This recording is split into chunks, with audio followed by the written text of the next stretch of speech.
When I collapsed at work, the doctors called my wife. She never came. Instead, my wife's sister tagged me in a photo. Family day without the drama. I said nothing. Days later, still weak and hooked to machines, I saw 44 missed calls and a text from my wife and her dad. We need you. Answer immediately. Without thinking twice, You know what's funny about dying? It doesn't give a damn about your PowerPoint presentation or whether you've hit your quarterly targets. Monday morning, 10:47 a.m. to be exact. Yeah, I remember because the digital clock on the conference room wall was the last thing I saw before my body decided to stage a full-scale rebellion right there in front of my boss and half the marketing department. 1 minute I'm clicking through slide 17 of Q3 revenue optimization strategies. Riveting stuff, really. And the next minute my chest feels like someone's using my ribcage as a punching bag while simultaneously wrapping a python around my lungs. My head started spinning like I'd just chugged a bottle of tequila at a frat party, except without any of the fun that usually comes before that kind of dizziness. Johnson, you okay? That was Peterson from accounting, probably more concerned about missing his lunch break than my imminent demise. Real touching, Pete. I tried to answer, tried to play it cool like maybe I was just having an allergic reaction to our office's motivational posters or something, but my voice came out as this weird wheeze that sounded like a deflating balloon. Then the floor, that ugly beige carpet we'd all been complaining about for 3 years, suddenly rushed up to meet my face with the enthusiasm of a golden retriever. Lights out. When I came to, I was staring up at those god-awful fluorescent hospital lights that make everyone look like extras in a zombie movie. You know the ones. They flicker just enough to make you question your sanity and cast shadows that would make a funeral director jealous. My chest felt like someone had parked a small car on it, and there were more wires attached to me than a Best Buy display model. "Welcome back," said this nurse with kind eyes and scrubs covered in cartoon cats. "Because nothing says professional medical care like Hello Kitty, right? You gave us quite a scare there, hon. You're lucky to be here." Lucky? Yeah, that's exactly how I felt lying there looking like a human Christmas tree with all those monitor wires. Real blessed. Then came Dr. Martinez, or was it Gonzalez? Hell, my brain was still doing somersaults, so let's just call him Dr. Serious Face. Guy had that look that doctors perfect in medical school, the one that says, "I'm about to deliver news that'll make your insurance premiums look like pocket change." "Mr. Johnson, you've suffered what we call a cardiac event," he said, consulting his clipboard like it held the secrets of the universe. "A serious one. Your heart essentially said nope and took an unscheduled vacation." Cardiac event. Gotta love medical terminology. They make it sound like your heart threw a surprise party instead of nearly killing you. But I got the message loud and clear. I'd had a heart attack at 34, which is about as appealing as finding out your favorite restaurant has been serving wrap burgers. "We've contacted your emergency contact," Dr. Serious Face continued. "Your wife, Clara. She should be here soon." Should be. Those two words hung in the air like a bad smell. Clara should be here. My wife of 6 years, the woman who promised to love me in sickness and in health. Remember that little gem from the wedding vows? Should be rushing through those hospital doors right about now. Probably crying and clutching a teddy bear or some flowers she grabbed from the gift shop. But here's the thing about should be. It's about as reliable as a chocolate teapot. Night 1, nothing. No Clara bursting through the door. No frantic phone calls asking about my condition. Just me, the beeping machines, and a steady rotation of nurses who kept checking if I needed anything. Yeah, I needed something all right. I needed my wife to give a damn that I'd nearly shuffled off this mortal coil. I kept staring at my phone like some lovesick teenager, willing it to buzz with a text, a call. Hell, even a carrier pigeon would have been something. The screen stayed as dead as my marriage apparently was. Day 2 rolled around, and still no sign of Clara. The young doctor, Dr. Ruiz, according to his name tag, kept patting my arm with that practiced sympathy they teach in Medical Bedside Manner 101. "Rest up, Mr. Johnson," he'd say. "Someone should be here soon. Someone should be here soon." There's that word again, should. It was starting to feel like a cruel joke, like expecting your GPS to work in a tunnel or believing politicians actually mean what they say during campaign season. The nurses tried to be encouraging. "Traffic's probably bad," suggested the one with the cat scrubs. "Maybe she's stuck at work," offered another. "Sure, Because nothing says loving spouse like prioritizing spreadsheets over your husband's coronary incident. I spent those first 2 days in a weird mental fog, partly from the medication and partly from the crushing realization that the person who was supposed to care most about whether I lived or died had apparently decided I wasn't worth the gas money to drive to the hospital. The other patients on my floor, and yeah, hospital walls are about as soundproof as tissue paper, had visitors constantly. Room 314 had so many flowers it looked like a funeral home exploded. Room 318's family brought enough food to feed a small army. Me? I got acquainted with every rerun of The Price is Right and became best friends with the vending machine down the hall. But here's what really got to me. It wasn't even anger I felt. You'd think I'd be furious, right? Ready to throw my Jell-O cup at the wall and demand answers. Instead, I felt this weird, hollow numbness, like someone had scooped out everything inside me and replaced it with cotton balls. Maybe that's what happens when the person who's supposed to love you unconditionally proves that their love comes with more conditions than a cell phone contract. Maybe your brain just shuts down the disappointment center to prevent a complete system failure. By the end of day 2, I'd stopped checking my phone every 5 minutes. I'd stopped making excuses for Clara in my head. I'd stopped expecting anything at all. And you know what? That might have been the first healthy thing I'd done in years. The machines kept beeping, monitoring my vitals, making sure my heart kept doing its job despite the fact that it had apparently better instincts about my marriage than my brain did. Smart organ, the heart. Shame I hadn't listened to it sooner. But that was about to change. Day 3 in hotel hospital a lot, and I'm starting to feel like Tom Hanks in that movie where he's stuck on the island. Except instead of a volleyball named Wilson, I've got a heart monitor that beeps every time I think about how spectacularly my wife has failed at basic human decency. I'm lying there, counting ceiling tiles like some kind of demented mathematician. There are 247 of them, in case you're wondering, when my phone decides to finally make some noise. For about half a second, my stupid, optimistic heart does this little hopeful flutter that probably registered on every machine I'm hooked up to. Maybe it's Clara. Maybe she's been in some kind of accident herself, or maybe her phone died, or maybe she's been trapped under something heavy and just now managed to crawl to safety. You know, all those ridiculous scenarios your brain conjures up when someone you love acts like you've suddenly become invisible. But no. Oh, hell no. It's Instagram. Because of course it is. In an age where people document their breakfast like they're running for office, why would a little thing like their family member nearly dying interrupt their social media schedule? The notification reads, "At Felicity Jones tagged you in a photo." Felicity, that's Clara's younger sister, the one who thinks influencer is a real job and that taking pictures of her avocado toast constitutes contributing to society. She's got about as much depth as a puddle in August. But hey, at least she's consistent. I tapped the notification with the kind of morbid curiosity you get when you drive past a car accident. You know it's going to be bad, but you just can't look away. And there it is, in all its filtered, Valencia-tinted glory, a perfect little family tableau that looks like it came straight out of a Hallmark commercial. There's Felicity, blonde hair catching the sunlight just so, wearing one of those flowy sundresses that probably cost more than my monthly car payment. Next to her is Clara, my wife.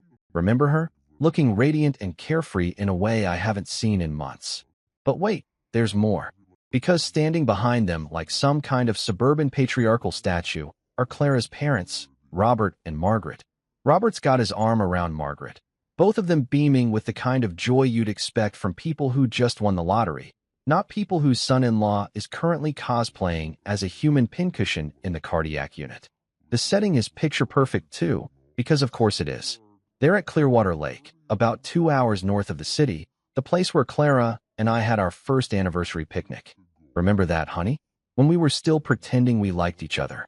There's a red checkered blanket spread out on the grass, a wicker basket that probably came from some boutique that charges $50 for rustic charm, and enough gourmet sandwiches and artisanal beverages to feed a small European country.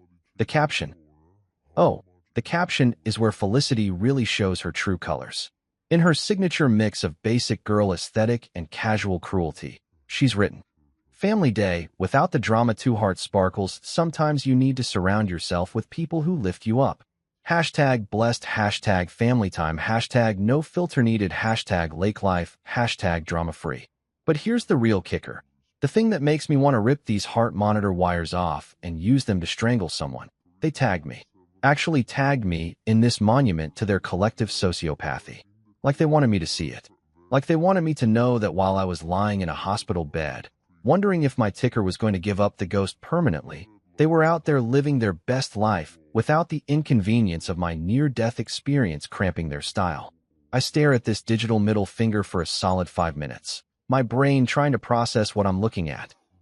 The timestamp says the photo was posted about 2 hours ago, which means they were out there having their little family bonding session right around the time Dr. Ruiz was explaining to me that I'd need to make some significant lifestyle changes if I wanted to see 40. The comments section is exactly what you'd expect from Felicity's followers. A parade of heart-eye emojis and squad goals. And you guys are so cute. Because nothing says cute like abandoning your family member in their hour of need to go have a photo shoot by the lake. But then I scroll down a little further and see something that makes my blood pressure spike so high I'm surprised it doesn't trigger every alarm in the ICU. One of Clara's cousins, I think it's Jessica or maybe Jennifer, one of those J names that all sound the same, has commented, "Where's Johnson?" Face with tears of joy. And Felicity, sweet, thoughtful Felicity, has responded with a laughing crying emoji and the words, "He's taking some time to work on himself, flexed biceps, we're supporting his journey." Folded hands. My journey. My fucking journey. Like I chose to have a heart attack. Like I decided, you know what would be fun? Let me nearly die on a Monday morning and see if anyone gives a shit. I screenshot the whole thing, because at this point I'm collecting evidence like I'm building a case, though I'm not sure what kind of case you can build against people for being heartless pieces of human garbage. Is there a court for crimes against basic decency? Can you sue someone for being a sociopath with a smartphone? The worst part, and there are so many parts to choose from, it's like a sampler platter of awful, is that I can picture exactly how this went down. Clara probably got the call from the hospital while she was getting ready for work. Maybe she paused for a whole 30 seconds, considering whether she should come check on her husband who'd just had a cardiac event. Then Felicity probably called with some crisis about her boutique or her latest social media strategy, and suddenly my medical emergency became this inconvenient speed bump in their family fun day planning. I can hear the conversation now. "Oh my God, Clara, we can't cancel our lake day because Johnson had some kind of episode. He's probably fine. You know how dramatic he gets. Besides, this is the perfect lighting for my feed, and Margaret brought those cute vintage mason jars." And Clara, my dear wife Clara, probably nodded along because God forbid she miss out on being part of Felicity's latest attempt at Instagram fame. Because that's what really matters here, making sure the family brand stays strong while the actual family member withers away in a hospital bed. The ache in my chest isn't just from the heart attack anymore. It's something deeper, something that makes the physical pain feel like a paper cut compared to the realization that the people I thought loved me have been treating me like an optional side character in their lives. I set my phone down and stare back up at those ceiling tiles, but now I'm not counting them. I'm thinking about how sometimes the universe has a funny way of showing you exactly where you stand with people. Sometimes it takes nearly dying to realize that to some people, you were never really living in their world anyway. Something inside me shifts that day. Not breaks. Breaking would be too dramatic, too sudden. It's more like something just shuts down. Quietly. Permanently. For days into my involuntary staycation at St. Mary's Hospital for the emotionally and physically broken, I'd settled into what the staff probably called acceptance, but what I preferred to think of as strategic numbness. You know that feeling when you've been punched in the gut so many times that your body just stops registering the pain? Yeah, that's where I was living now. In the sweet, sweet land of emotional anesthesia, where Instagram posts about family picnics and absent wives couldn't touch me because I'd officially run out of fucks to give. I'd made friends with Jorge, the night janitor who spoke broken English but had a PhD in reading people's bullshit. He'd taken one look at my visitor-less room and started bringing me decent coffee from the staff break room instead of that watered-down swill they served to patients. We didn't talk much, language barrier and all, but sometimes the best therapy is just having someone acknowledge that your situation sucks without trying to fix it or explain it away. Dr. Ruiz had been checking on me more frequently too, probably because he'd noticed that my emergency contact was about as reliable as a chocolate teapot. He'd started asking careful questions about my support system at home, which is medical speak for, why the hell is nobody visiting this poor bastard? I'd gotten pretty good at deflecting those conversations with jokes about being a social butterfly who just preferred his alone time. Real convincing stuff. But then my phone decided to have a goddamn seizure. I was half asleep, drifting in that weird hospital twilight zone where the morphine makes everything feel like you're watching your life through someone else's eyes, when the buzzing started. Not just one buzz or two, but this relentless, angry vibrating that sounded like a pissed-off wasp trapped in a mason jar. At first, I thought it was one of the machines malfunctioning. Wouldn't be the first time some piece of medical equipment decided to throw a tantrum while I was connected to it. But no. It was my phone, lighting up like a Christmas tree in Times Square, except instead of spreading holiday cheer, it was broadcasting what looked like a full-scale panic attack from area code 847. 44 missed calls. 44. I counted them twice because surely that couldn't be right. Who the hell calls someone 44 times in the span of 2 hours? The answer, apparently, was my loving wife and her dear old dad, Robert. You know, the same people who'd been too busy having lakeside picnics to check if I was still breathing for the past 4 days. But now, apparently, they needed me with the urgency of a SWAT team responding to a hostage situation. The calls had started around 2 p.m. and just kept coming like some kind of digital tsunami. Clara, Robert, Clara, Robert, Clara again. A perfect ping-pong match of desperation bouncing back and forth between the two people who'd apparently just remembered I existed. The call log read like a horror movie where the phone calls are coming from inside the house. Except in this case, they were coming from inside my marriage, and they were about 4 days too fucking late. Then came the text message. Not messages, plural, like normal human beings would send when they're trying to reach someone. Just one single, perfectly crafted message that managed to say everything and nothing at the same time. We need you. Answer immediately. That was it. No, how are you feeling? No, sorry we haven't been in touch. No, hope you're not dead in a ditch somewhere.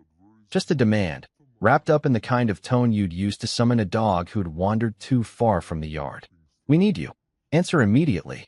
Like I was some kind of customer service hotline they could call when their life wasn't working the way they wanted it to. And here's the beautiful irony. It came from both of them. A group text from Clara and Robert, because apparently they'd coordinated this little intervention like they were planning a military operation. Probably sat around that same picnic table where they'd been celebrating their drama-free family time and decided that maybe, just maybe, they needed their personal ATM back online. I stared at that message for what felt like an hour, but was probably only about 5 minutes. The audacity was almost impressive. 4 days of radio silence while I lay in a hospital bed wondering if my ticker was going to give up entirely, and now they were hitting me with "we need you," like I was the asshole for not being available. Like I'd been screening their calls while getting my chest cracked open and my arteries inspected by people with medical degrees. The funny thing, and by funny I mean soul-crushingly ironic, was how calm I felt reading it. You'd think 44 missed calls from your wife would send your heart rate through the roof, especially when said heart had recently tried to quit its day job. But instead, I felt this weird, almost zen-like detachment. Like I was reading someone else's drama, watching some other poor bastard's marriage implode in real time. That's when I remembered something I hadn't thought about in probably 5 years. My grandfather Elias. My mom's dad. The one who'd taught me how to fish and how to spot bullshit from a mile away. Though he'd probably roll over in his grave if he knew how badly I'd forgotten that second lesson. He'd been the one person in my family who'd never asked me for anything, never made me feel like my value was tied to what I could provide or fix or pay for. I hadn't called him since. Christ, when was the last time? Maybe Christmas 2 years ago? Clara had always found excuses why we couldn't visit him. Too far away, not enough time. He lived in that tiny apartment that smelled like old books and pipe tobacco. She'd wrinkled her nose every time I mentioned him, like he was some embarrassing relic from my past that she'd prefer to keep buried. But sitting there in that hospital bed, staring at 44 missed calls and a text message that treated me like a malfunctioning appliance, I found myself scrolling through my contacts until I found his number.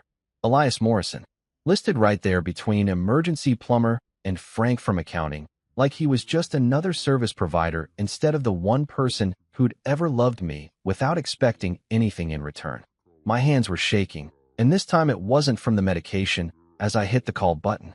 It rang once, twice, and then, like some kind of miracle in a world that had been fresh out of them lately, I heard his voice. Hello. Same gravelly tone I remembered, like he'd been smoking cigarettes and drinking whiskey since the Carter administration, which he probably had. Grandpa. My voice cracked like I was 13 again, calling him after getting beat up at school. It's me. It's your grandson. There was a pause, and for a second I thought maybe he didn't remember me. Maybe too much time had passed. Maybe I'd burned that bridge too when I'd let Clara convince me that family obligations were just another form of drama to be avoided. But then he said, "Which hospital?" Just like that.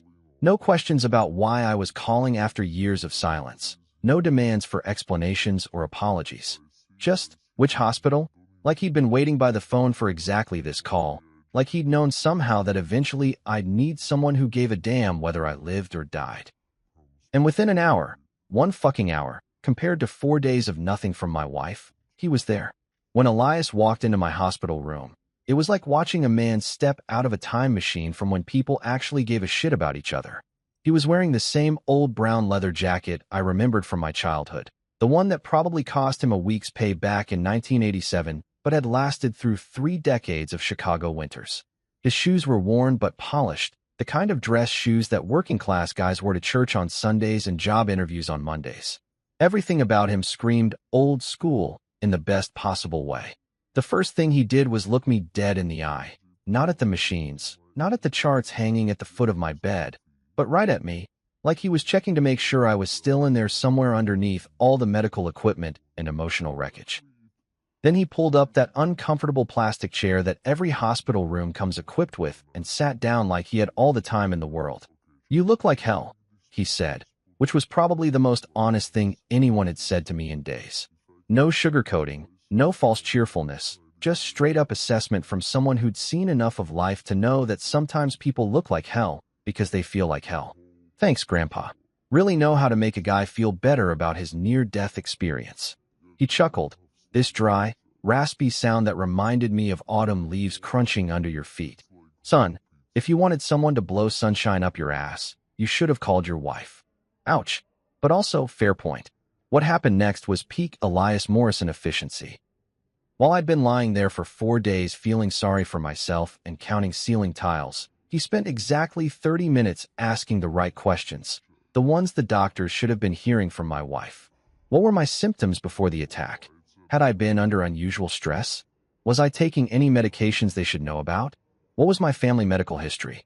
You know, basic shit that might be relevant when someone's ticker decides to stage a revolt. But here's the kicker. Clara could have answered exactly 0 of those questions. She didn't know that my dad had died of a heart attack at 52. She didn't know that I'd been having chest pains for weeks, but had been too busy covering her sister's boutique rent to see a doctor. She didn't even know what medications I was allergic to, which is kind of important information when they're pumping you full of cardiac drugs. But Elias knew. He'd been paying attention for 67 years while everyone else had been treating me like a walking credit card with legs. Then he quietly excused himself and came back an hour later with paperwork. Turns out, my insurance had been playing the classic, let's deny coverage and hope this poor bastard dies before he can appeal, game with some tests the cardiologist wanted to run. Standard operating procedure for American healthcare: delay, deny, deflect, and pray the problem resolves itself permanently. Elias didn't argue with them or threaten to call lawyers or make a scene like Clara probably would have. He just pulled out his checkbook, an actual paper checkbook, because the man still balanced his accounts by hand like a civilized human being, and wrote a check for the full amount. Just like that. Problem solved. "Grandpa, you can't." I can and I did. Shut up and let them run the test. But that wasn't even the real bombshell. Oh no, the universe was just getting warmed up. After the nurses left, and we had some privacy, Elias pulled out his tablet, because despite being 74, the man was more tech-savvy than half the millennials I worked with, and said those 4 words that would change everything. "Let's look at your finances." Now, I thought I knew where my money went. I made decent cash, lived in a nice house, drove a reliable car. Sure, things were tight sometimes, but that's just modern life, right? Everyone's broke, everyone's stressed, everyone's one medical emergency away from financial ruin. That's the American dream, baby. Wrong. So fucking wrong it wasn't even funny. Elias had somehow, and I'm still not entirely sure how he managed this without access to my accounts, mapped out every single financial thread connecting me to Clara's family. It was like watching someone perform an autopsy on your bank account, except instead of finding a cause of death, they found a cause of slow, methodical bleeding. 5 accounts. 5 separate accounts that I'd somehow forgotten about or never really paid attention to, all tied to my name, all feeding money to various members of the Martinez family, like some kind of financial four-drip. Clara's personal checking account, which I'd added myself to for emergencies, and which she'd been using for her daily Starbucks habit and Target runs. The business account for Felicity's boutique, which I'd co-signed for just until she got established 3 years ago. A credit line for Robert's perpetually failing home improvement projects. Even a fucking auto insurance policy that covered Clara's car, Felicity's car, and Margaret's ancient Honda. Jesus Christ, I whispered, staring at the numbers on his tablet screen. How did I not know about all this? Because they made sure you didn't know? Elias said matter-of-factly. Look here, Felicity's boutique rent gets automatically deducted from your business account on the 15th of every month. Has been for 3 years. You've been paying for her to play dress-up shop while she posts Instagram photos about being a girl boss entrepreneur. The rent alone was $1,500 a month. $1,500 every month for 3 years. That was $54,000 I'd unknowingly invested in my sister-in-law's delusion that she was the next big thing in overpriced scarves and motivational jewelry. But wait, there's more. Clara's car insurance, which I'd thought was maybe $200 a month, was actually covering 3 vehicles because family helps family, and I was apparently the designated family ATM. Robert's mortgage had gone into default twice in the past year, and both times, mystery payments had appeared from accounts linked to my name, saving their perfect suburban house from foreclosure. Holy shit, I said, scrolling through transaction after transaction. I've been carrying all of them. This whole time, I've been paying for their entire lifestyle. Elias leaned back in his chair and sighed, the kind of deep, world-weary sigh that comes from watching someone you care about finally wake up to reality. Son, they don't love you. They use you. 6 words. 6 simple words that cut through 8 years of marriage, 8 years of trying to be the good husband, the reliable provider, the guy who never complained when money got tight because he was too busy making sure everyone else was comfortable. They don't love you. They use you. And sitting there in that hospital bed, surrounded by machines that were keeping track of my broken heart, I finally understood why it had tried to quit in the first place. It wasn't the stress of work or the long hours or the shitty corporate politics. It was the slow, steady realization that I'd been living my entire adult life as someone else's financial plan, someone else's backup option, someone else's safety net. I wasn't a husband to Clara. I wasn't a brother-in-law to Felicity. I wasn't a son-in-law to Robert and Margaret. I was a walking wallet with a pulse, and apparently not even a very reliable pulse at that. That night, while the nurses did their rounds and the machines beeped out their electronic lullabies, Elias and I began cutting the cords. One by one, account by account, automatic payment by automatic payment. It was like performing surgery on my own financial life, and for the first time in years, I felt like I could actually breathe. If you've ever wanted to see what happens when you cut off the financial life support to a family of professional parasites, let me tell you, it's like watching a nature documentary about what happens when the watering hole dries up in the middle of the savannah. Except instead of graceful gazelles migrating to greener pastures, you get a bunch of grown-ass adults having public meltdowns because their personal ATM suddenly grew a spine. The reaction was so immediate you'd have thought I'd detonated a nuclear bomb in their perfectly curated suburban lives. I'm talking less than 24 hours from the time Elias and I started canceling automatic payments and closing accounts, and my phone was lighting up like a Christmas tree on steroids. But this time, instead of feeling that familiar anxiety when Clara's name popped up on my screen, I felt something that was either enlightenment or the lingering effects of cardiac medication. Either way, it was liberating as hell. Clara's voicemail came first, and oh boy, was it a masterpiece of entitled indignation wrapped up in that fake, concerned wife voice she'd perfected over the years. You know the tone, the one that sounds like she's talking to a particularly slow child who's just colored outside the lines for the 100th time. I don't know what kind of game you think you're playing, she started, because apparently having a heart attack and nearly dying was just me being dramatic for attention. But cutting off the accounts? Really? That's your solution? I don't know what's gotten into you, but this isn't the way to handle whatever midlife crisis you're having. You're being incredibly selfish right now, and frankly, it's embarrassing. I've been trying to give you space to deal with your issues, but this is crossing a line. Call me back. We need to talk like adults. Like adults. Right. Because nothing says adult conversation like completely ignoring your spouse for 4 days while he's in the hospital and then lecturing him about responsibility when the money stops flowing. The sheer fucking audacity was almost impressive. But Clara's voicemail was just the opening act. The real show started when Felicity's text came through, and I swear to God, it was like watching someone's entire personality collapse in real time. No cutesy emojis, no inspirational quotes, no hashtags about being blessed and grateful. Just raw, unfiltered panic from someone who'd just realized their entire business model was about to implode. My account balance is $19. Fix this. That was it. No, how are you feeling? No, hope you're recovering well. Just a bank balance and a demand, like I was customer service for her life. $19. That's what 3 years of playing entrepreneur had gotten her without daddy-in-law bankrolling the whole operation. $19 fucking dollars in a boutique full of scarves that probably cost more to make than they'd ever sell for. The beautiful irony wasn't lost on me. This was the same woman who'd been posting Instagram stories about building an empire and living that boss babe life, while I'd been unknowingly covering her rent, utilities, insurance, and probably her daily iced coffee habit. Now she was down to grocery money, and suddenly I was supposed to drop everything and fix this, like her financial incompetence was somehow my emergency.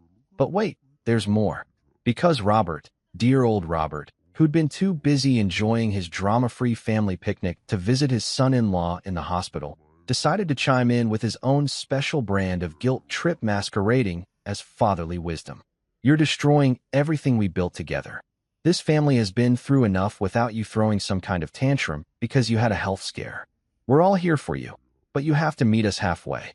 You can't just burn everything down because you're upset. Everything we built together.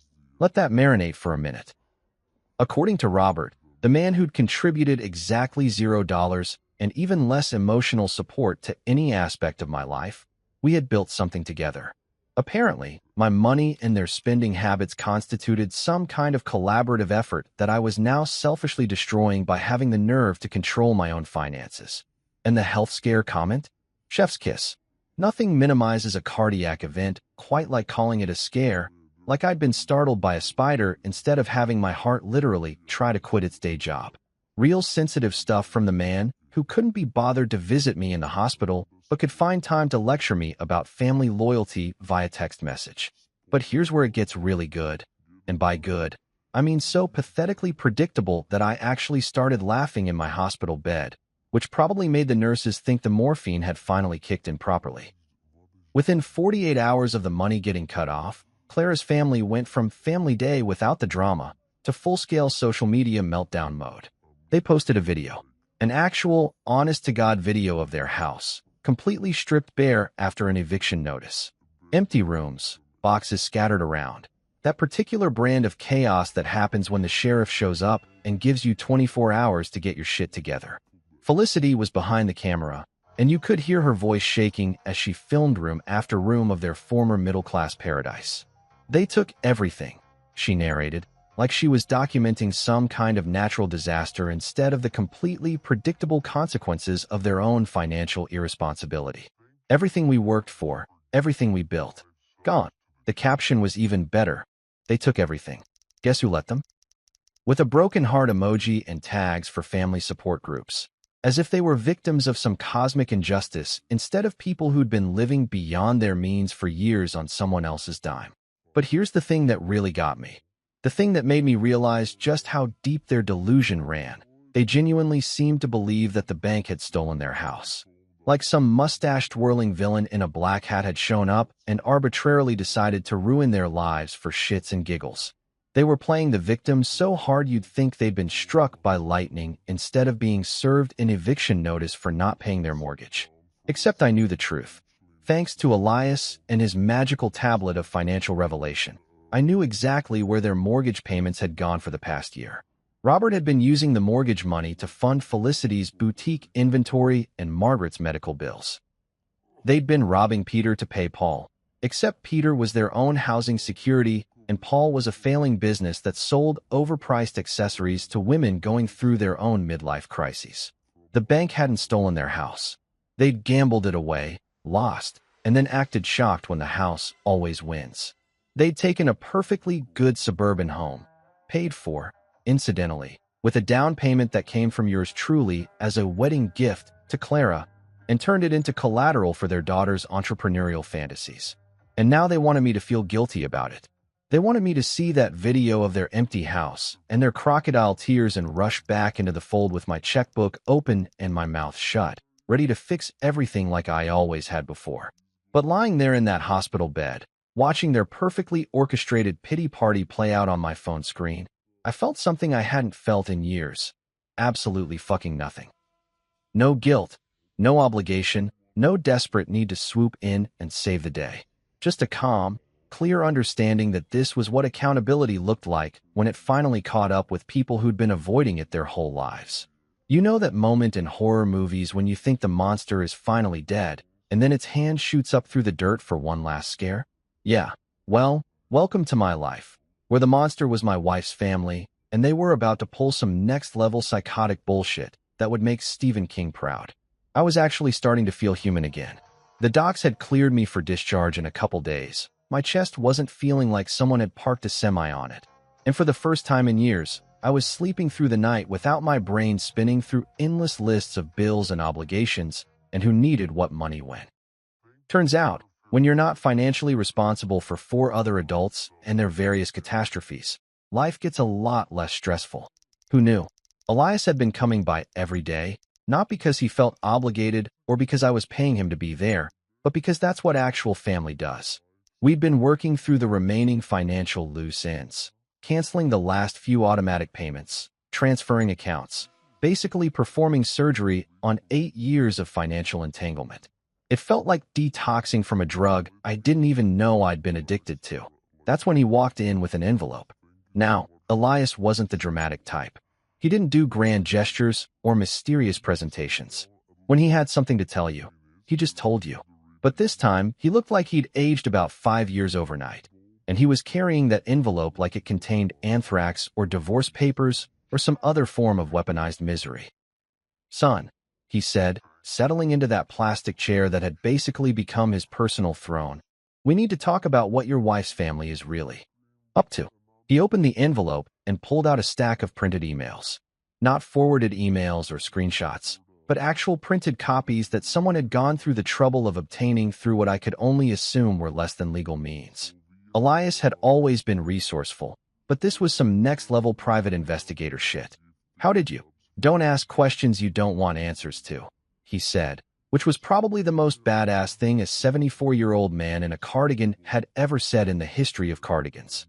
The emails were between Clara, Robert, and someone named Marcus Hoffman from Hoffman & Associates Legal Services.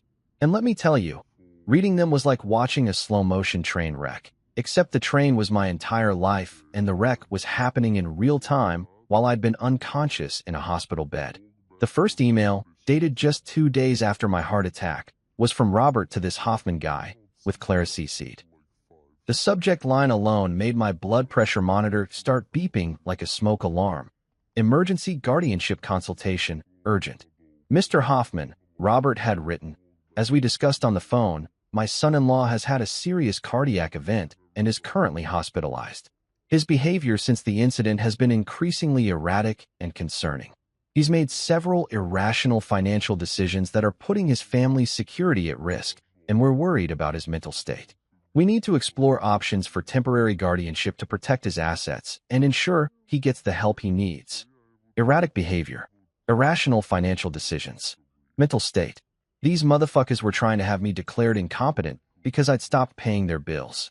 They were literally attempting to get legal control over my finances by claiming that cutting them off was evidence of mental illness. The next email, from Clara, was even better. She'd laid out a whole timeline of my supposed deteriorating mental health, starting with my decision to stop automatic payments and including such damning evidence as refusing to answer phone calls and isolating himself from family. According to my loving wife, my behavior over the past week had been so concerning that she feared for my safety and the safety of our financial future. Our financial future. Right. Because apparently, Clara's boutique funding and Robert's house payment gambling habits were integral parts of my financial future. But here's where it gets really fucking evil. They'd found a lawyer who specialized in emergency guardianships for people with diminished capacity due to medical events. Apparently, it's a thing. When someone has a stroke or severe illness or, say, a cardiac event, concerned family members can petition the court to take control of their finances if they can prove the person isn't thinking clearly. The lawyer had laid out the whole strategy in his response email. They'd need medical documentation of my heart attack, witness statements about my erratic behavior, and evidence that I was making financial decisions that went against my established patterns. The goal was temporary guardianship, just long enough to restore financial stability and ensure proper medical care. Translation: just long enough to get back control of my bank accounts and credit lines so they could continue bleeding me dry while I recovered from nearly dying. This is their nuclear option, Elias said, watching me read through email after email of their carefully planned scheme. When the crying and guilt trips didn't work, when the social media pity party didn't bring you running back with your checkbook open, they decided to just take legal control. I kept reading, my hands shaking, and this time it wasn't from medication or heart problems. It was pure, concentrated rage. They'd spent more time planning this legal maneuver than they'd spent visiting me in the hospital. They'd put more effort into researching guardianship laws than they'd put into asking how I was feeling or whether I was going to live through this. The most insidious part was how legitimate they'd made it sound. Reading their emails, you'd think they were genuinely concerned family members trying to help a beloved relative who'd clearly lost his mind after a traumatic medical event. They'd even found character witnesses, Margaret's sister, who barely knew me, and some neighbor who'd apparently noticed that I'd been withdrawn and antisocial lately. Withdrawn and antisocial. Yeah, probably because I'd been working myself into a heart attack to pay for everyone else's lifestyle, while my wife treated me like an inconvenient roommate who occasionally provided money. But the cherry on top of this shit sundae was Clara's final email to the lawyer. We just want what's best for him. He's not thinking clearly right now, and we're worried he's going to destroy everything we've worked so hard to build together. If we can just get temporary control until he's stable again, we can make sure he gets the help he needs and protect our family's future. Our family's future. There it was again, that beautiful delusion that their financial security was somehow my responsibility, that their poor decisions were my emergency, that their comfort was worth more than my autonomy. They were going to have me declared mentally incompetent so they could legally steal my money. They were going to use my heart attack, the medical emergency they'd been too busy to acknowledge, as evidence that I couldn't be trusted to manage my own finances. They were going to turn my recovery into their opportunity. The hearing's scheduled for next week, Elias said quietly. They filed the petition yesterday. I looked up from the emails, and for a moment, I couldn't speak. The sheer scope of their betrayal was breathtaking. These weren't just greedy relatives trying to guilt me into opening my wallet again. These were people who were willing to have me declared legally incompetent, to destroy my reputation, my autonomy, my basic human dignity, just to keep their money train running. What do we do? I asked, though I already knew Elias wouldn't have brought me this information without having a plan. He smiled then, and it wasn't a nice smile. It was the smile of a man who'd been around long enough to know exactly how to fight dirty when the situation called for it. We get ahead of this, he said, pulling out his phone. I've already called your lawyer. By tomorrow morning, you'll have cease and desist orders filed against all of them, account freezes to prevent any unauthorized access, and legal protections that'll make this guardianship petition look like what it really is, a money grab from people who never gave a damn about your well-being. For the first time since this whole nightmare started, I felt something that might have been hope. Or maybe it was just the satisfaction of knowing that finally, Someone was fighting for me instead of fighting to use me. When the legal nuclear option failed, because apparently having a lawyer who actually gave a shit about his client is more effective than having a lawyer who specializes in elder abuse disguised as family concern, Clara's clan decided to pivot to their backup plan. Destroy my reputation so thoroughly that I'd crawl back to them just to make it stop. It was like watching a masterclass in manipulation, except instead of being impressed, I was getting a front row seat to just how low people will go when their meal ticket gets a conscience. The whole thing started innocently enough, which should have been my first red flag. When has anything involving Felicity ever been innocent? She posted what looked like a simple selfie. No fancy filter, no perfect lighting, just her sitting in what appeared to be her car, looking like she'd been crying for about 3 hours straight. Which, knowing Felicity's relationship with waterproof mascara, probably meant she'd been practicing in the mirror for 3 hours to get the perfect, devastated, but still photogenic look. The caption was a masterpiece of passive-aggressive emotional manipulation. Sometimes the people we love the most are the ones going through the hardest times. When someone you care about is hurting, they might lash out at the people trying to help them. All we can do is send love and hope they find their way back to the family that's always been there for them. Hashtag family first, hashtag love wins, hashtag praying for healing. No names mentioned, of course. Felicity was way too smart to come right out and say my brother-in-law is having a psychotic break and destroying our family, but she didn't need to. Anyone who'd been following their social media drama for the past week would know exactly who she was talking about. It was like a subtweet, but with the emotional manipulation cranked up to 11 and a side of Jesus hashtags for good measure. But that was just the opening shot. The real campaign began when Clara reposted it with her own edition. A broken heart emoji and the words, "Some battles are fought in private, but love always wins in the end. Praying for my husband's healing, body, mind, and spirit." Red heart, broken heart, folded hands. Body, mind, and spirit. Like I was some kind of triple threat of dysfunction that needed divine intervention to function properly. Like my decision to stop funding their lifestyle was a symptom of mental illness rather than a long overdue reality check. Within hours, the post had been shared by Margaret, by Robert, by cousins I hadn't spoken to in years, by neighbors who probably couldn't pick me out of a police lineup, but were suddenly deeply concerned about my well-being.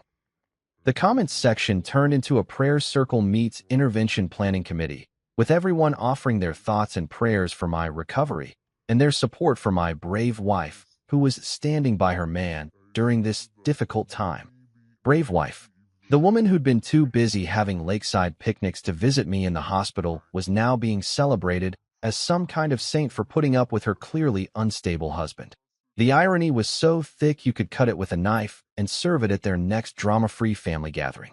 But Felicity wasn't done. Oh no, this was just Act 1 of her one-woman show titled How to Destroy Someone's Reputation Using Instagram Stories and Crocodile Tears. Act 2 came in the form of a video, a shaky, handheld masterpiece that looked like it had been filmed during an earthquake, but was probably just Felicity's hands trembling from the emotional weight of her performance. The video showed her sitting in what I eventually recognized as her car parked outside their old house, the one they'd lost because they'd been using the mortgage payments to fund her boutique fantasies. Piano music played softly in the background, because nothing says genuine emotion quite like a carefully curated soundtrack. "I don't usually do this," she began, her voice breaking in exactly the right places. "But sometimes you have to speak your truth, even when it's hard. Sometimes loved ones lash out when they're hurting. Sometimes the people we're trying to help the most are the ones who push us away the hardest." She paused here, wiping away a perfectly timed tear that had somehow managed not to smudge her makeup. Professional-level emotional manipulation right there. "We've all been through so much lately as a family," she continued. "And when someone you love is struggling, when they're dealing with health issues and stress and all the things that life throws at us, sometimes they make decisions that hurt the people who love them most. But that doesn't mean you stop loving them. That doesn't mean you give up on them. Health issues and stress. Right. Because having a heart attack because you've been working yourself to death to pay for other people's poor financial decisions is just stress. Because cutting off their access to your bank accounts after they've been bleeding you dry for years is just a symptom of not handling pressure well." The video went on like that for about 5 minutes. Felicity painting herself and her family as the long-suffering victims of my inexplicable cruelty, hinting just enough at my health issues to make it clear that I wasn't thinking straight, but never quite saying anything that could be used against her legally. It was like watching a politician give a non-apology apology, except instead of a sex scandal, it was about me having the audacity to control my own finances. Clara reposted the video with another broken heart emoji and the caption, "My heart breaks for our whole family right now. Praying for healing and restoration." Broken heart folded hands hashtag standing in faith. And just like that, the narrative was set. I wasn't a man who'd nearly died and then discovered that his wife's family had been systematically draining his finances for years. I was a sick man who was lashing out at the people who loved him most. I wasn't someone who'd finally grown a spine and started setting boundaries. I was someone who was struggling and making decisions that hurt the people who love him most. The response was immediate and exactly what they'd been hoping for. My phone started buzzing with texts from people I hadn't heard from in months, all wanting to check in and make sure I was okay. Cousins from Clara's side of the family, co-workers who'd seen the posts, even my old college roommate, who'd somehow gotten tagged in the whole mess. "Hey man, saw Clara's post. You doing all right? If you need to talk, I'm here. Thinking of you during this difficult time. Let me know if there's anything I can do. Praying for your family. Hope you guys can work through whatever's going on." For a hot minute, I actually started to doubt myself. When you've got dozens of people reaching out with concern for your mental health, when your own wife is publicly praying for your healing, when your sister-in-law is making tearful videos about how worried she is about you, it starts to mess with your head. Maybe I was being too harsh. Maybe I was overreacting. Maybe cutting them off financially really was a sign that I wasn't thinking clearly. But then something beautiful happened. Someone, and I still don't know who, but I owe them a beer and possibly my firstborn child. Screenshot Felicity's old Instagram post. You know, the one from the family picnic. The one with the caption, "Family Day without the drama." Some with face red heart hashtag blessed hashtag family time hashtag lake life hashtag no negativity. They posted it as a comment on Felicity's crying video with the simple caption, "Interesting timing." And just like that, the whole house of cards came tumbling down. Because suddenly, people started doing the math. Felicity posts about having a drama-free family day without me while I'm in the hospital. A week later, she's making videos about how much she loves and worries about me. Clara's celebrating my absence from family functions, then positioning herself as the devoted wife standing by her struggling husband. The screenshots spread faster than gossip at a church potluck. People started connecting the dots, asking questions, pointing out the timeline. The comments on their posts shifted from sympathy to suspicion. "Wait, wasn't he in the hospital when you posted that picnic picture? So you were worried about him, but you didn't visit him? This is confusing. Are you supporting him or celebrating without him?" The internet, bless its chaotic heart, turned on them harder than a pack of wolves on a wounded deer. Sponsors started dropping Felicity's boutique faster than she could delete comments. Clara's job put her on administrative review after someone forwarded the whole social media saga to her HR department. Robert got asked to leave a client meeting when someone brought up that viral thread about the family trying to scam their son-in-law. Their perfect facade didn't just crack, it shattered completely, right there in public view for everyone to see. And the best part? They'd done it to themselves. All I had to do was sit back and watch as their own lies caught up with them. As the internet's collective bullshit detector started working overtime, as their carefully crafted victim narrative fell apart under the weight of their own contradictions. Just when I thought Clara's family had exhausted their entire playbook of manipulation tactics, the guilt trips, the financial parasitism, the legal scheming, the public reputation assassination, they decided to pull out what I can only describe as their final boss move. It was like watching someone play their last card in a poker game, except instead of a royal flush, they were holding a joker, 2 threes, and a McDonald's coupon from 1987. I should have known something was coming when my discharge from the hospital went a little too smoothly. No dramatic last-minute appearances from Clara, no tearful reconciliation attempts, no final desperate phone calls from Robert about family loyalty and forgiveness. Just blessed silence from the Martinez clan while I packed up my few hospital belongings and prepared to start my new life as a man who controlled his own finances. It was almost peaceful, which should have been my first clue that the other shoe was about to drop. The letter arrived 3 days after I got home, delivered by certified mail because apparently this required a paper trail.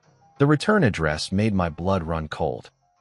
Robert Martinez, written in that old-school cursive handwriting that only men of his generation still used, like he was personally delivering a declaration of war from 1952. The envelope was thick, not just a single sheet, but multiple pages of what felt like official documentation. For a paranoid moment, I wondered if they'd found some new legal angle, some obscure law that would let them seize my assets or force me back into their financial web. But when I opened it, what I found was somehow even more psychologically twisted than any lawsuit could have been. It was a will. Robert's last will and testament, handwritten on legal letterhead and notarized like it was some kind of sacred document instead of a piece of emotional blackmail disguised as estate planning. The handwriting was shaky, whether from age, emotion, or just the sheer effort of crafting this particular piece of manipulation, I couldn't tell. The document itself was a work of art in the worst possible way.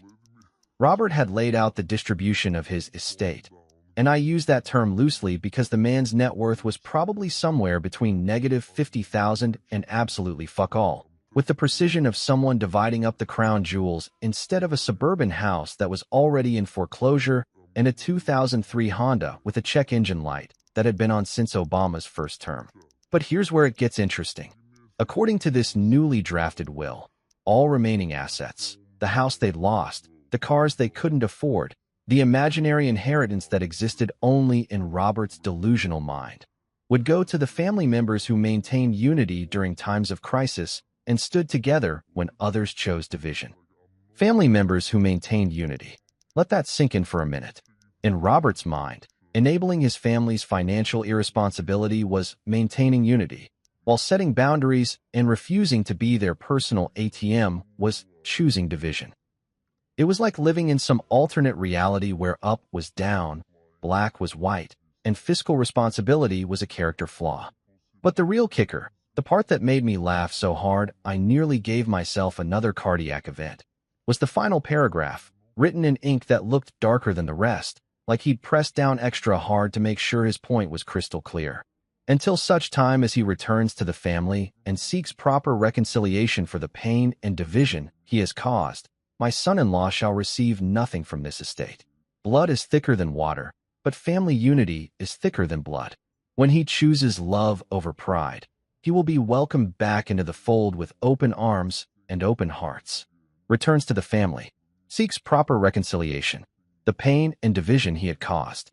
This motherfucker was actually trying to make it sound like I was the one who'd abandoned them, like I was some prodigal son who'd wandered off and needed to come crawling back home with my tail between my legs and my checkbook in my hand. The beautiful irony was that Robert was trying to use inheritance as bait, the promise of future wealth to draw me back into their orbit.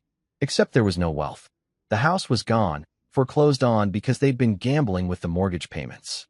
The cars were probably getting repossessed as I read his delusional document. Robert's estate consisted of debt, broken dreams, and a collection of get-rich-quick schemes that had never quite panned out. He was offering me nothing and calling it everything. He was dangling an empty carrot in front of a donkey who'd finally figured out he could walk away from the stick entirely. I read the whole thing twice, just to make sure I wasn't hallucinating from leftover cardiac medication. Nope, it was real.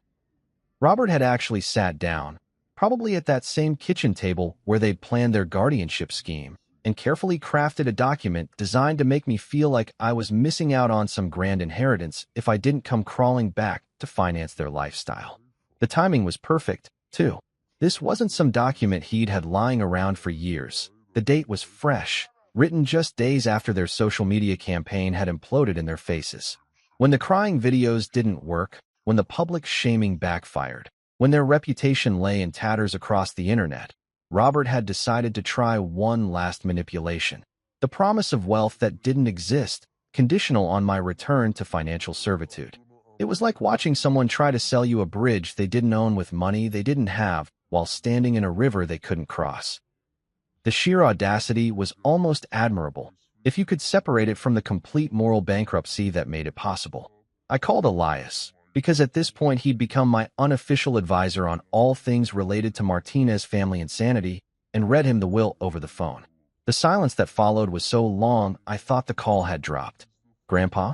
You still there?"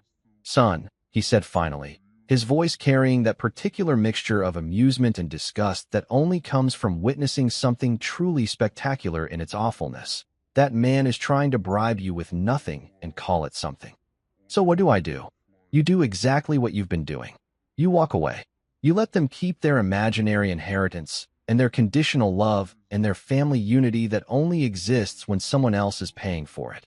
But I knew there was more to it than just walking away. This will, this final manipulation, this last desperate attempt to make me feel like I was missing out on something valuable, it needed a response. Not the response they were hoping for, not a tearful phone call begging to be welcomed back into the family fold, but something that would make it crystal clear that their psychological games were over.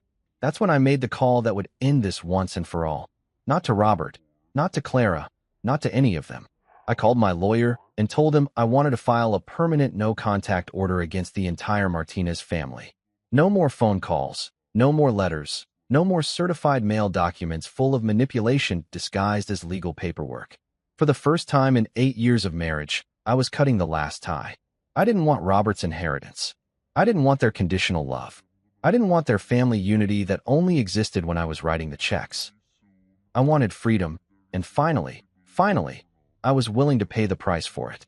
The day I walked out of St. Mary's Hospital for the last time, Elias was waiting for me in the parking lot with his ancient Toyota Camry, the kind of car that looks like it was built during the Carter administration but runs like it could outlast a nuclear winter. No fanfare, no dramatic music, no movie moment where everything suddenly makes sense. Just an old man in a worn leather jacket, leaning against a car that had seen better decades, ready to drive me toward whatever came next. "You ready for this?" he asked, loading my pathetic collection of hospital belongings into his trunk. A plastic bag full of get-well cards from co-workers who barely knew me, some clothes that smelled like antiseptic and broken dreams, and a folder full of legal documents that officially severed every tie between me and the people who'd spent 8 years treating me like their personal piggy bank. Ready as someone can be for starting over at 35 with nothing but a cardiac event and a newfound understanding of how shitty people can be. Elias chuckled and started the car, which made the kind of noise that suggested it was held together by prayer and spite, but somehow kept running anyway. "Son, you're not starting over with nothing. You're starting over without the wrong people. That's not the same thing." We drove past the city, past the suburbs where Clara and I had lived in our perfect little house with our perfect little mortgage and our perfectly fucked up relationship, past the strip malls and chain restaurants and all the familiar landmarks of a life I was leaving behind like a snake shedding its skin. The further we got from civilization, the easier it became to breathe, like the air itself was getting cleaner as we put distance between me and the disaster zone my marriage had become. "Where exactly are we going?" I asked, watching the landscape change from suburban sprawl to actual trees and open space. It had been so long since I'd seen anything that wasn't concrete or asphalt that I'd almost forgotten what real nature looked like. "Place I found online," Elias said, navigating country roads like he'd been driving them his whole life. "Little cabin up in the mountains. Owner's looking to sell, but he's willing to rent it month to month while you figure things out. No neighbors close enough to borrow sugar from. No homeowners association telling you what color you can paint your mailbox. No drama for miles around. The mountains. I'd forgotten that places like this even existed. Places where your biggest concern was whether you had enough firewood for the winter instead of whether your sister-in-law was going to drain your business account to pay for her latest entrepreneurial fantasy. Places where silence was actually silent instead of filled with the constant buzz of anxiety and obligation and other people's emergencies. The cabin turned out to be everything Elias had promised and nothing like what I'd been expecting. It wasn't some luxury mountain retreat with granite countertops and a hot tub. It was just a simple, honest building that had been built to serve a purpose instead of to impress anyone. Log walls that had weathered decades of mountain winters. A front porch that looked like it had been designed for sitting and thinking rather than posing for Instagram photos. Windows that faced east toward the sunrise instead of toward the neighbor's judgment. "Jesus," I said, getting out of the car, and actually feeling my shoulders relax for the first time in months. It's perfect. Owner's name is Bill, Elias said, pulling my bags out of the trunk. Retired park ranger, lost his wife last year, decided he wanted to move closer to his kids in Florida. Says the place has good energy, whatever the hell that means. But he seemed like good people when I talked to him on the phone. Good people. I'd almost forgotten what that phrase meant after spending so many years surrounded by people who were very good at seeming good while slowly poisoning everything they touched. But standing there on that porch, looking out at mountains that couldn't be manipulated or guilted into providing money they didn't have, I started to remember what peace felt like. The inside of the cabin was just as honest as the outside. Hardwood floors that showed their age without apologizing for it. A stone fireplace that had clearly been used for actual warmth instead of just decoration. Furniture that prioritized comfort over style. The kitchen was small but functional. The kind of place where you could make real food instead of just heating up whatever you'd grabbed from the drive-thru between working overtime to pay other people's bills. But the best part, the part that made me understand why Elias had driven 3 hours to find this place, was the silence. Not the oppressive silence of people who aren't talking to each other, not the tense silence of waiting for the next crisis to explode, but actual, honest-to-God, peaceful silence. The kind of quiet where you could hear yourself think for the first time in years. I talked to that tech company you applied to before all this shit went down, Elias said, settling into an armchair that looked like it had been broken in by decades of good conversations. They're still interested, and they're fine with you working remote. 40 hours a week instead of the 60 you were pulling before, better benefits, and nobody expects you to be available for emergencies at 3 in the morning. 40 hours a week. I'd forgotten that was even possible. For years, I'd been working every available hour, taking on extra projects and overtime shifts, not because I loved my job, but because someone always needed money for something. Felicity's boutique inventory, Robert's home improvement disasters, Clara's shopping habits that seemed to expand to fill whatever budget was available. I'd been living like a hamster on a wheel, running faster and faster to keep up with other people's spending. The salary's less than what you were making, Elias continued. But when you're not supporting 4 other adults and their various catastrophes, you'd be surprised how far money can stretch. That first night in the cabin, I sat on the front porch and watched the sun set behind mountains that had been there long before my marriage and would be there long after Clara had moved on to her next victim. I made dinner in a kitchen that was mine, in a house where nobody expected me to solve their problems or finance their dreams or apologize for having boundaries. For the first time in 8 years, I went to sleep without setting 17 alarms or making mental lists of whose crisis I'd need to handle the next day. I just slept, like a normal human being who wasn't responsible for everyone else's happiness and financial security. When I woke up the next morning, sunlight was streaming through windows that faced the mountains instead of the neighbors' drama, and I could hear birds instead of text message notifications demanding immediate attention and financial assistance. Elias was already up, sitting on the porch with coffee and the newspaper, reading like someone who had all the time in the world because he'd learned the difference between urgent and important sometime around 1987. "Morning," I said, joining him on the porch with my own cup of coffee. Real coffee, not the emergency caffeine I'd been surviving on for years. "Sleep good. Like the dead," which, considering recent events, probably isn't the best analogy. He laughed, and the sound carried across the mountains like it belonged there, like peace was something you could hear when you got far enough away from the people who confused love with exploitation. 6 months into my new life, I developed what you might call a routine, if routines could be built around the radical concept of not giving a damn about other people's manufactured emergencies. I woke up when my body felt like waking up instead of when my phone started buzzing with demands for immediate financial assistance.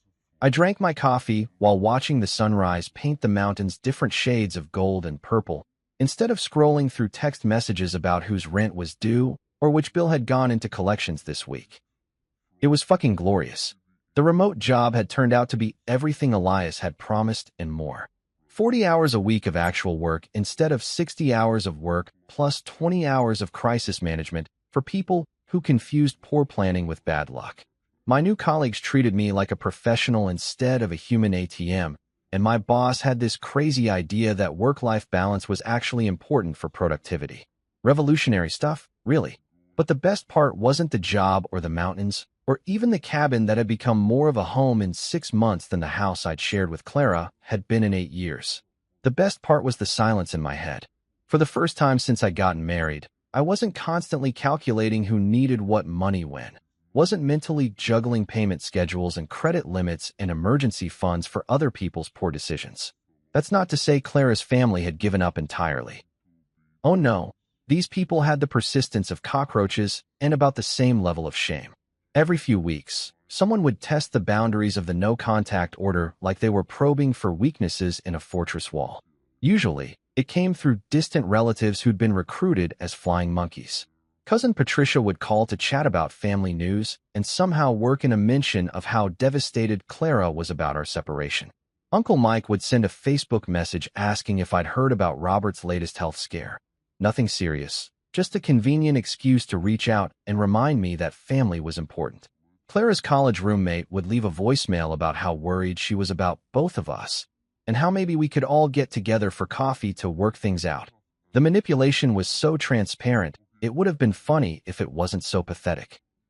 These people had turned guilt-tripping into an art form, and they were throwing everything they had at the wall to see what would stick. The health scares, the financial emergencies, the carefully worded updates about how much they missed me and wanted me back in their lives. It was like watching a masterclass in emotional blackmail taught by people who'd never quite grasped that their student had graduated and moved on.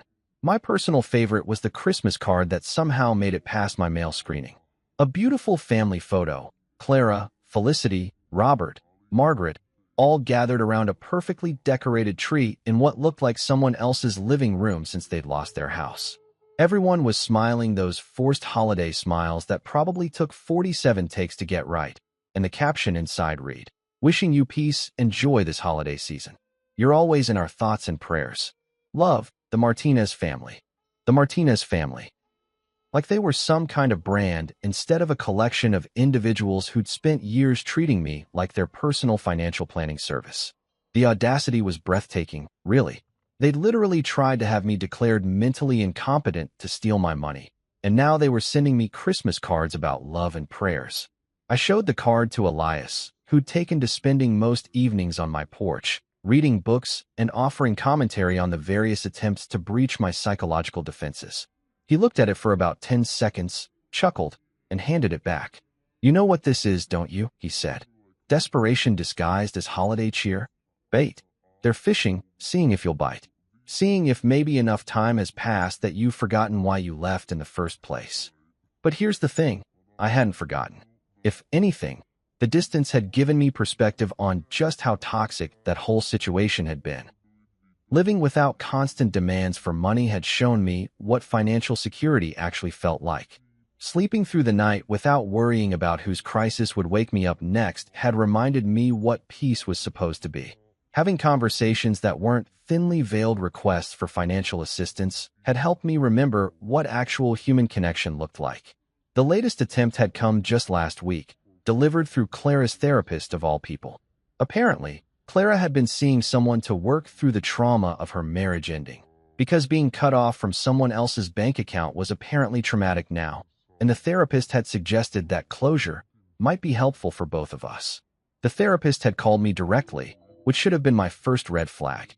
Professional boundaries aren't really that flexible, and therapists don't usually cold call their patients' estranged spouses to suggest family reunification sessions.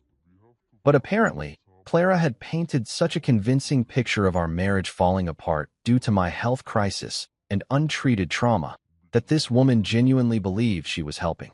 "I understand you've been through a difficult time," the therapist had said, her voice carrying that particular blend of professional concern and personal judgment that only comes from getting one side of a very complicated story. "Clara has been working very hard to understand her role in the breakdown of your relationship, and she's made significant progress in therapy. She's hoping that you might be willing to participate in a joint session to work toward healing and closure." Healing and closure. Right. Because nothing says healing quite like sitting in a room with someone who'd spent years financially exploiting you while a therapist who'd only heard their version of events tried to facilitate a reconciliation that would inevitably end with me writing checks again. I'd politely declined, explaining that I'd found my closure in the mountains and didn't need any additional healing beyond the kind that came from not being treated like a human credit card. The therapist had seemed genuinely surprised, like she couldn't understand why I wouldn't want to repair a relationship with someone who tried to have me declared mentally incompetent. But that's the beautiful thing about peace. Once you've actually experienced it, it becomes pretty easy to recognize all the things that threaten it. And Clara's family, with their manufactured emergencies and conditional love and expert-level manipulation skills, represented the exact opposite of everything I'd built for myself in these mountains. So I deleted the voicemails without listening to them. I threw away the cards without reading them. I blocked the numbers and emails and social media accounts, and when new ones popped up, I blocked those too. Because here's what I'd learned in 6 months of actual peace. You don't negotiate with emotional terrorists, you don't engage with people who confuse love with exploitation, and you sure as hell don't feel guilty about protecting the life you've built from people who want to tear it down for their own benefit. They could keep their story. They could tell anyone who'd listen about the heartless husband who'd abandoned his family during their time of need. They could play the victim until the end of time, posting their carefully curated tales of woe on social media and collecting sympathy from people who didn't know the whole truth. I had something better than their story. I had the truth, and the truth had given me peace. And peace, it turned out, was worth more than being loved by people who only loved me when I was useful.